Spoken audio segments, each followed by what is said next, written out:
हरिवरासनं स्वामी विश्वमोहनं हरिदधीश्वरम् आराध्य पादुकम् हरिविमर्दनं स्वामी नित्यनर्तनं हरिहरात्मजं स्वामी देवमाश्रये।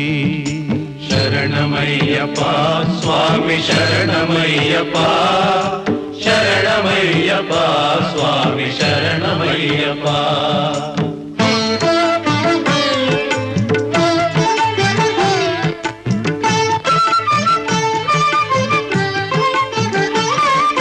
शरणकीर्तनं स्वामी शक्तमानसं भरणलोलुपं स्वामी नर्तनालसम् अरुणभासुरं स्वामी भूतनायकं हरिहरात्मजं स्वामी देवमाश्रये।